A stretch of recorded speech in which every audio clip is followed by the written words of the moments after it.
Folks, Matt Easton here, Schola Gladiatoria, and so we've got an unboxing video here, and I'm not going to do any pretend mystery for the purposes of this unboxing, because you can already see from the title, the description of this video, what's inside here. So these are two swords that have been sent, oh, it's quite heavy because there's two of them in here, that have been sent from Canada, from Darksword Armory. I have done reviews of a couple of their swords in the past, which in fact I still have to do cutting reviews or kind of practical reviews of those two swords. So maybe I'll work out some combo where maybe I do all four of them together or something. But let's get this box opened and let's have a little first peek and first kind of reactions review, I guess, of the two swords that have been sent to me inside here by Darksword Armory. So I managed to pull them out of the box. I should also mention they're pretty well wrapped, and they have sent me these really nice carrier bags from Darksword Armory, which I'm sure, oh look, cool picture, might be a bit of a spoiler here for something that I'm about to open. And I should of course mention that these have been sent to me as test samples for the purposes of this channel. So, you know, if you think that makes me biased or whatever, then take from that what you will. What I would say is the vast majority of swords that I review on my channel now are sent to me as test samples, so anything you might think about bias or perhaps specially selected examples being sent to me for the purposes of being reviewed on this channel, or anything like that, that basically goes for everything I review on here, so it puts them on an even standing from that point of view. Now, this is very well wrapped in this kind of plastic, so I'm going to go off screen for a second and get this plastic off, because that's not a very interesting thing for you to watch. Oh man, that was quite some hard unwrapping, so it's just as well I didn't try and film that, because that took me quite a while with a sharp knife and lots of grunting, and it just wouldn't have made good viewing at all. But here we go. I have now got released from its wrapping the Darksword Armory Alexandria. Now, before I go on, I should mention a couple of things. First of all, this is a type of sword, is based on a type of sword from the Alexandria arsenal that have found their way into various museums around the world, including the Metropolitan Museum of Art, the Royal Armouries, several in private collections, and so on and so forth. I'll just dispense with the scabbard for a moment. And it is a whopper. It is a really big sword, and I think what a lot of people, so there are various companies making reproductions of this type of sword, inspired by those Alexandrian swords, and I think what a lot of people probably miss is these are not typical by the standards of the day at all. They are exceptionally broad and unusual proportions. And there are no real parallels outside of the Alexandria group, of which there are several of these, I think about 20 or 30 in the original Arsenal collection. We don't really have any direct comparison with these. There are no other swords from other collections that exactly match these. And you can just see the proportions of this thing. It's massively broad. That does mean that it has a quite particular feeling in the hand. Now, I have held other reproductions of these swords, and I also want to mention that the person who has recorded and documented more original examples of these Oakshott Type 18C swords from Alexandria, of anyone I know of in the world, is my friend Clive Thomas. Now, Clive Thomas is a researcher going back, I think, probably about 20 years of medieval swords. He's a friend of mine, lives here in the UK. And hopefully at some point in the future I'll actually have him on my channel and we'll do some more stuff together on here. But for now, just simply to say that I am probably most familiar with these swords through his articles in the various Park Lane Arms Fair journals or catalogues, and he kind of picked up the research mantle from you at Oakshott in many ways, and as I say, he has measured and documented a lot of original examples of these. Now, they're not all the same. It's not like they were made to one specific pattern with the same measurements and weights and dimensions. I will deal with this in more detail when I do the full review video of this sword, okay? Because they're a very interesting family of swords. There's a lot to be said about them. Maybe I'll be able to get Clive's input on that as well. But purely to say, from a first impressions point of view of this Darksword Armory replica of this sword, and I'm also, or should mention, I'm aware that Matthew Jensen has had and tested one of these from Darksword Armory in the past. Just a few things to note. It is a whopper. My gosh, that has got a just ludicrous amount. It's not to say it's ridiculously heavy or ridiculously sort of blade balanced, you know, or anything like that. But it just feels incredibly powerful in the hand. That's just a hugely intimidating sword from a hitting someone kind of point of view. Amazing thing. Look how broad that is. I mean, that's just crazy. And also they have replicated the Arabic inscription on here, which on the originals was put on in the Alexandria arsenal to note when the swords came into that collection. Originally it's thought that they were Italian made, and they were either sold, captured, given in tribute, we don't really know, perhaps by Malta, perhaps by someone else, but probably Northern Italian made, probably Milan, could be Brescia, and they ended up in Alexandria basically with the Mamluks. So, amazing sword. I will look forward to doing a full review of this in due course. In terms of fit and finish, it looks really, really good. There is a reasonable amount of distal taper, perhaps not as much as I would have expected for this particular model of sword, or this particular type of sword. But we'll do a full weight and measure of this in due course. And I would also say the hilt looks slightly longer than I would have expected based on my familiarity with the measurements of the originals. But anyway, we'll see that in the full review video. But so far, it looks very nicely made. It's got a pretty good edge on it. It's got good edge geometry on it. Perhaps not quite as much distal taper as I would have expected. The fit of the guard to the blade is very close, very good, very nice tight aperture there. Everything seems tight and solid, there's no vibration, no wobbles.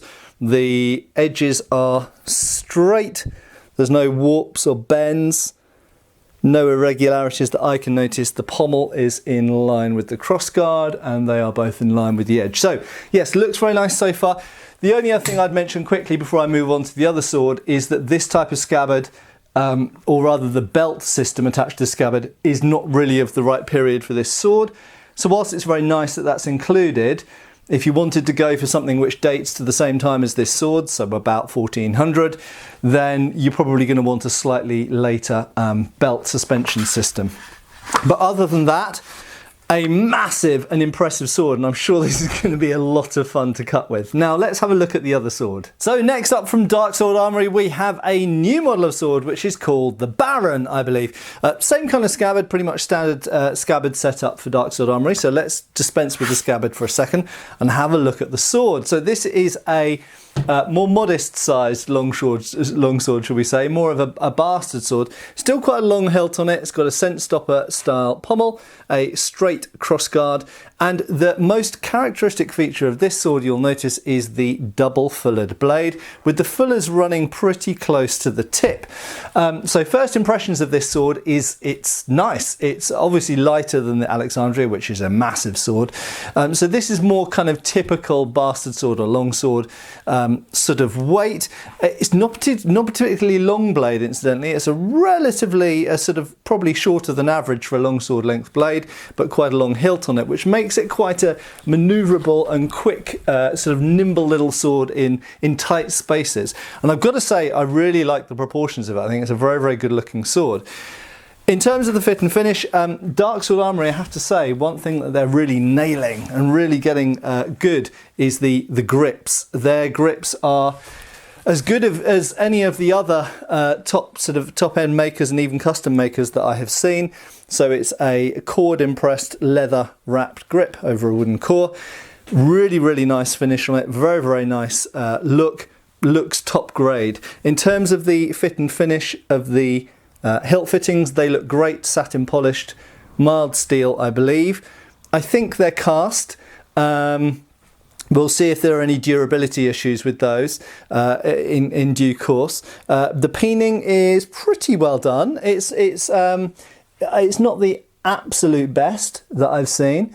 One thing I should mention actually, if we just duck back to the Alexandria for a minute, is the Alexandria actually has a peen block, which is this this section up here that the peen is onto there, and the peen's pretty good on there as well. Looks pretty much like originals, so that's got a peen block. This one doesn't. This one's peened straight onto the pommel. In terms of the dating, well, we know the Alexandria swords are 1400 or 1410-ish, for perhaps 1420 at the latest, for that type of sword. For this particular sword, this is, as far as I'm aware, not based on any particular original. It's a sort of unique design, maybe Darksword Armory's own design. That being said, it is inspired by or related to a few historical examples, and in dating wise I would place that actually in a similar date to the Alexandria swords, so beginning of the 15th century, I would say, early first half of the 15th century certainly, as a broad kind of 1400 to 1450 as a broad descriptor. That being said, you could totally stick it in the second half of the 15th century, it'd still be at home there as well, but overall I would put this more in the first half of the 15th century. Now, the characteristic and unusual double fullers, has to be said, don't have an awful lot of parallels, particularly because they run all the way very close to the point. I couldn't think of any well-known examples off the top of my head for this period anyway, so I just ducked into the ever-reliable Records of the Medieval Sword by Untitled Chapter, and I did find one parallel example in there, which is actually an arming sword from about 1300, where it has double fullers that run quite close to the tip, and it's listed as being in Copenhagen Museum. I couldn't find a picture of it online, unfortunately, and the photograph in Oakshot's quite bad. So, you know, I think there are historical parallels, but it's in no way typical. And as I say, usually when you've got double fullers on, whether it's an arming sword or a longsword, usually they finish earlier down the blade and then it transitions into either a single fuller or more commonly a flattened diamond section blade. So this is somewhat unusual. Now, in terms of the fit and finish, I've already mentioned some of that. It looks very nicely made. It's all solid in the hand. It's vibrational nodes around there. It vibrates quite a bit in the hand, I have to say, if you hold it at the top of the grip. But we'll look at this more, these kind of levels of detail more in the specific review video of this sword. One thing off the bat that I would note about this sword, however, is the edge geometry is quite thick. So it's a very convex grind on here, so I'm not sure that this is going to be the best cutter in the world. Now, that is part and parcel of the fact that you've got a double fuller, which means that instead of the gradient to the edge starting towards the middle, the sort of spine or backbone of the blade, it starts closer out to the edges, so inevitably you're going to end up with less distance to get that edge gradient in. So it seems a very strong edge, but it does seem quite a robust edge, and I have to say it's not very sharp either. So I suspect that this sword is not going to cut very well and might require some additional sharpening from me. Yeah, it's not a very sharp edge, and it's quite a thick edge. So there's that to be noted. The other thing I would note as well is I actually just threw, let's just get the Alexandria out again. So just coming back to the Alexandria, I did actually throw both of these on my scales to measure the mass, and this is pretty damned heavy, this Alexandria replica, at over 1900 grams. That's quite a bit over 4 pounds, about 4.2 pounds I think. So that is quite heavy. That being said, the originals, they do vary, but they are quite heavy swords. Now, I think that this one is probably heavier than it's supposed to be by virtue of not having enough distal taper. So I mean, I haven't got my calipers to hand, but just looking at it, it's got a good thickness at the base of the blade, but from about here onwards, about the middle of the blade onwards, it is not thinned down as much as, does have some distal taper, but not as much as I would have expected for the Alexandria type. Going over to the Baron, again, there is some distal taper, but not quite as much as I would have expected to see. Now, if you actually marry up the there not being quite enough distal taper in the end of the blade, that actually also contributes to the edge geometry, because if the blade was thinner down here, you'd be able to get a more acute edge angle and you'd have better degree of sharpness up in this portion of the blade here. So you know, some interesting things to look at in more fine detail when I come through to do the full reviews of each of these swords. The Alexandria sword in particular, I think, should be a pretty interesting review, because we can look at some of the stats from the original swords, which I have access to thanks to my mate Clive Thomas and his publications. So we can actually compare this with originals. When this one is not based on a particular original, obviously we can't do that, but nevertheless, hopefully I'll have some good performance feedback to give to this one. But anyway, thanks again to Darksword Armory for sending these two swords through. They are both very nice looking swords, and I'm very grateful for them to have to review on this channel, and hopefully you'll get some interesting content out of it as well at your end. Thanks for watching. As always, give us a like and a subscribe, and I will see you back for the full reviews of each of these swords, and of course for other videos coming up soon on Schola Gladiatoria channel. Cheers folks! Thanks for watching. We've got extra videos on Patreon. Please give our Facebook a like and subscribe if you haven't already. Cheers folks!